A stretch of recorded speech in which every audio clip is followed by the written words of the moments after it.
arkadaşlar, yeni bir videodan hepinize selamlar. Bu videoda sizlerle Softbox ve de bir masa ışıklandırması yapacağım. İsterseniz fazla vakit kaybetmeden Softbox'ın ne olduğunu anlatayım ve de videomuza başlayalım. İsterseniz Softbox'ın ne olduğunu genel olarak anlatmak gerekirse, şimdi bizim Softbox dediğimiz şey videoda ışıklandırma için kullandığımız minik ışıklardır. Minik veya büyük. Aslında daha doğrusu minik fakat küçük, güçlü ışıklardır.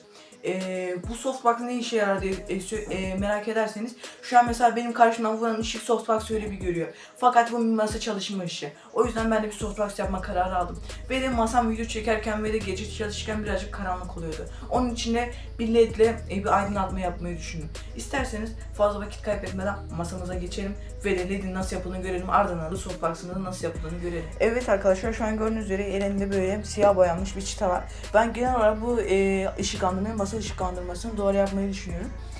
Bunun için de bir çıta üzerine ledleri döşemem lazım. Üzerine de bir on off switch ekleyeceğim. Bir tarafı gördüğünüz üzere tahta rengini duvara yapıştırabilmek için. On off switch beraberinde iki tane de tek çipli 2 metre ledim var. Bu 70 santim uzunluğunda bir tahta. Hepsini siz şu an göremiyorsunuz fakat 70 santim uzunluğunda. Bunu duvara yapıştıracağım çift taraflı bant beraberinde. Bir de 2 metrelik ledi parçalara bölüp buna yapıştıracağım. Onunla duvara yapıştırıp 13 switch beraberinde 12 volt ile kullanabileceğiz. İsterseniz fazla vakit kaybetmeden duvara geçelim. Bir de bu video konuklu video olacak. İsterseniz hadi videomuza başlayalım.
Evet arkadaşlar, şu an gördüğünüz üzere projemiz bitti. Yani projemiz derken masa ışıklandırma projemiz. Şurada gördüğünüz üzere bir tane on off switch'imiz var. Burada 2 adet yan yana dizilmiş şerit dizimiz var. Burada bir tane çıtamız var. LED'i sabit tutabilmesi için. Fakat siyah boyanmış bir çıta. Buradan adaptöre gidiyor gücümüz. Ve de adaptör sayesinde LED'imiz çalışıyor. İsterseniz hemen LED'imizi çalıştıralım. Gördüğünüz gibi şu an LED'imiz çalıştı. İsterseniz ben şu lambayı da kapatayım. Bakın gördüğünüz gibi böyle bir ışıklandırma sağlıyor. LED'i kapattığım zaman bakın böyle oldu. Açtığım zaman masayı nasıl aydınlattığını görebiliyorsunuz. Yeniden gördüğünüz üzere bu lambayı da açtım. İki lamba da şu anda açık. Şöyle gördüğünüz gibi yeniden kapatabiliyorum. Açık kalsın isterseniz. Şimdi gördüğünüz gibi masa ışıklandırma projemiz bittiğine göre isterseniz ikinci yani Softbox video ışıklandırma projemize başlayabiliriz.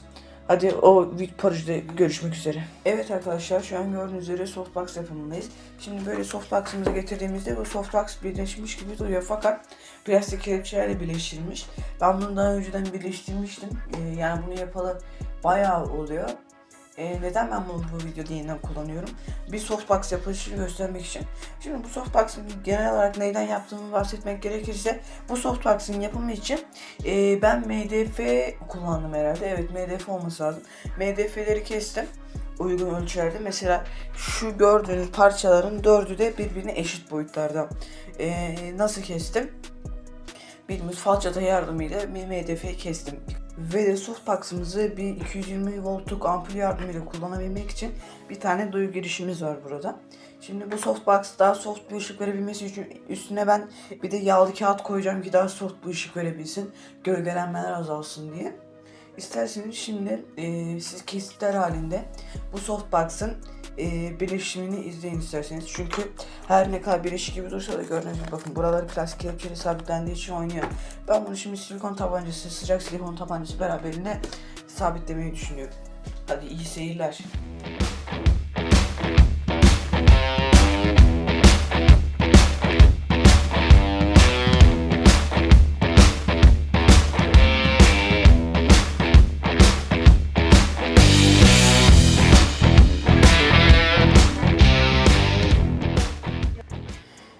görmüş olduğunuz üzere şu anda softbox'ımızın silikonla sabitlenmesi tamamlanmış durumda. Şimdi geriye kalan şeyler softbox'ımıza bir 220 volt kablo bağlamak, ardından ampulümüzü bağlamak. Elimde gördüğünüz ampulü bağlayacağım bunun üzerine. Neden böyle bir ampul bağlıyorum?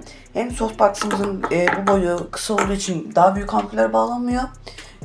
Ve de daha iyi bir ışık vereceğini düşünüyorum. Daha güçlü bir ışık vereceğini düşünüyorum üstündeki bu beyaz yer olmadan. Normalde soft olması için herhalde onu koyuyorlar. Şimdi isterseniz hemen şu ampulü ben buraya takayım ilk başta. Evet, gördüğünüz gibi şu an ampulü ben buraya taktım.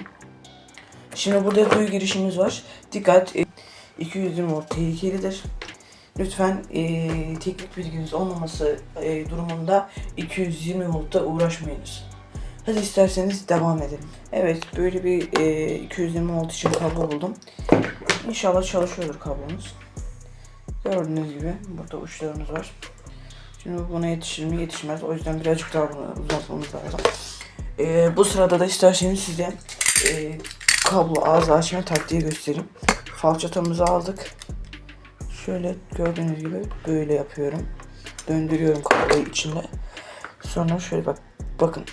Birazcık böyle yaptığımda gördüğünüz gibi kablomuz zaten açıldı. Böyle 220 volt kablomuzu şöyle açtık. Gördüğünüz gibi şu anda bu boyutlar yeterli olacaktır bunun için. Şimdi ben bir tane tornavida şey yapayım.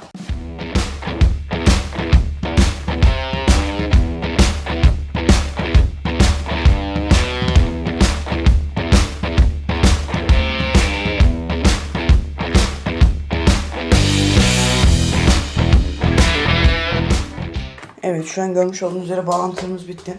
İsterseniz ben hemen bunu da 210 volta bağlayacağım. Gördüğünüz gibi ampulümüz yandı. Size gördükten fazla gözükebilir. Şimdi buna bir yağlı kağıt ekleyip daha soft bir ışık elde etmeyi deneyeceğiz. Hadi isterseniz ben hemen bu yağlı kağıdı getireyim. Evet, gördüğünüz gibi böyle üzerine bantla kapanmış bir yağlı kağıdım var. Neden normal kağıt kullanmıyorum? Çünkü normal kağıt ışığı çok fazla kestiği için çok az ışık geliyor. Şimdilik size göstermek için şöyle bakın tutuyorum. Böyle takıyorum. Gördüğünüz gibi çok daha soft bir ışık veriyor fakat flicker yapıyor. Şu an bunu arka planda kullandığımız zaman büyük ihtimalle flicker yapmayacaktır. Şu an çok yakında kullandığımız için böyle gözüküyor. İsterseniz bir de bu softbox'ın benim yüzüm üzerindeki etkisini görelim. Evet, şu an gördüğünüz görüntüyü softbox kapalı bir şekilde yapıyorum. Şimdi isterseniz softbox'ı açıp aynı görüntüyü bir daha yapmayı deneyelim. Şu an görmüş olduğunuz görüntüyü ise softbox açık bir şekilde yapıyorum. Gördüğünüz üzere nasıl bir fark olduğunu siz şu an kamera üzerinden büyük ihtimalle görebiliyorsunuz. Evet arkadaşlar, bir videonun daha sonuna geldik. Bu videoda daha önceden yapmış olduğum softbox'ın versiyon 2'sini yaptık. Bir masa ışıklandırması yaptık. Bu softbox'ın versiyon 1'inde ayakkabı kutusu ve 12 voltluk bir led kullanmıştım. Bu videoda ise bir MDF ve de bir 220 voltluk bir led ampul kullandım. İkisi arasındaki farkı anlayabiliyoruz. Bu bir videonun daha sonuna geldik zaten.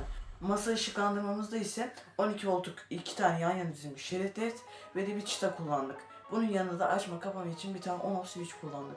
Eğer bu gibi videoların daha fazla gelmesini istiyorsanız kanalıma abone olmayı ve like atmayı unutmayın.